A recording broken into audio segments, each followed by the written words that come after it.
بارسلونا 3 لوانته 0. بارسلونا با یه برد تمیز از همون اول دقیقه 4 گل اول رو زد. بعدش دیونگ، آخرش هم فرمین لوپز تیر خلاص رو زد. یه برد راحت و برگشت قشنگ به صدر. کانسلو هم بهترین بازیکن زمین شد. ژائو کانسلو یه مصاحبه داشت گفت تو کل کریرم مربی سخت‌تر از فلیک ندیدم. یعنی رسما داره میگه فلیک از همشون جدی‌تره و سخت‌تره. بارسلونا با برد لوانته برگشت به صدر جدول. از اون طرف رئال بعد از 15 سال به اوساسونا باخت. یعنی آخرین باری که اوساسونا رئال رو برده 15 سال پیش. این باخت هم باعث شد که بارسلونا بره صدر جدول. بریم جدول لیگ لالیگا رو ببینیم. بارسلونا الان صدره چون به طور واقعی بهتر نتیجه گرفته. چرا؟ تفاضل گل 42.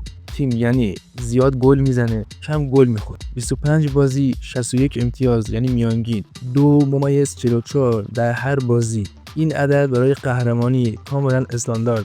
نکته مهم، بارسلونا امسال بازیای کوچیک رو نمیبازه، خوب بازی میکنه، خوب بازی رو در میاره. همین باعث شده که جلو بیفته. رئال مادرید چرا دومه؟ رئال فقط 1 امتیاز عقب، ولی تفاوت اصلی اینجاست. تفاضل گل 33، یعنی نسبت به بارسا کمتره. گل زده ولی زیاد بیشتر گل خورده. رئال چند تا بازی رو مساوی یا برد سرسخت رد کرده که بارسلونا همون بازی‌ها رو به راحتی برده. رئال بد نیست، بارسا بهتر نتیجه گرفت. لیورپول و فارس بود دقیقه 97 مکالیستر.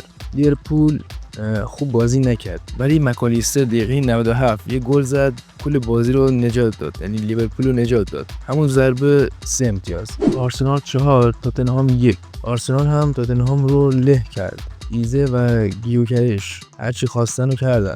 4-1 اونم تو زمین تاتنهام. یعنی رسما لندن قرمز شده. آرسنال 5 بازی آخرش مقابل تاتنهام رو برده. هواداری تاتنهام آرتتا گفتن بازم قرار دوم بشی. فعلا آرسنال داره میبره و صدر جدول لیگ. الان یه وضعی شده که آرسنال رسما چسبیده به صدر و نمیخواد ول کنه. 28 بازی 61 امتیاز، یعنی تیم آرتتا فعلا داره کارشون میکنه. پشت سرشون سیتی مثل یه سایه دنبالشونه. یه بازی کمتر 56 امتیاز، یعنی عملا اختلاف 5 تاست. ولی خب سیتی همیشه خطرناکتر از اون چیزی که حتی فکرشو میکنه. از اون طرف آستون ویلا هنوز داره معجزه میکنه و سومه 51 امتیاز. چلسی و یونایتد هم کنار هم چسبیدن به 45 امتیاز. ولی خب واقعیتش اینه که هیچ کدومشون از ترس قدیم رو ندارن، ترس همیشگی رو ندارن مثل قبل. لیورپول هم 45 امتیاز، تیمی که همیشه تو کورس قهرمانی بود الان وسط جدول بالاست و باید جون بکنه برگرده بالاتر. داستان همون تیم‌هایی که یا دنبال سهمیت یا دنبال اینن که فصلشون خراب نشه. برنفورد هست، بورنموث، اورتون، فولام، همشون توی یه فاصله نزدیکن. خلاصش اینه که جنگ اصلی بین آرسنال و سیتیه. ولی خب لیگ برتره، دیگه هر هفته یه داستان جدید داره. از اون طرف بازی لس آنجلس اف سی و اینتر میامی با 75,000 تماشاگر رکورد افتتاحیه MLS رو شکست. ولی خب این شلوغی ها باعث نشد مسی نجات پیدا کنه. اینتر میامی 3 گل خورد.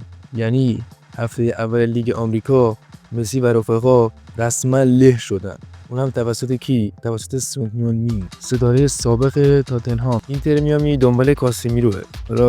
ولی خب خود کاسمیرو میگه که اولویت هم بردو.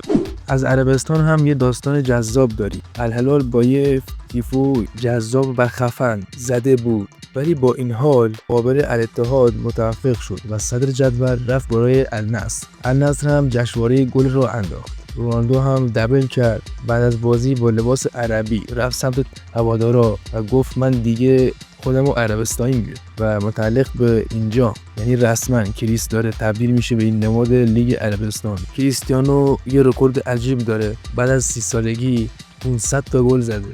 پپ یه جمله گفت که اینترنت رو ترکوند. گفت لئو مسی بهترین پاسوریه که تو عمرم دیدم، بذارید دیبرونه رو دوم بذارم. یعنی رسما پپ با این جمله هم مسی رو برد بالا، هم دیبرونه رو گذاشت پشت سرش، هم دوباره بحث گوت رو روشن کرد. رفقا مرسی تا اینجای ویدیو همراه بودین. لایک و سابسکرایب یادتون نره. زنگوله هم بزنید، کامنت هم بذارین، جواب میدم. تا یه ویدیوی بعد، خدا نگهدار.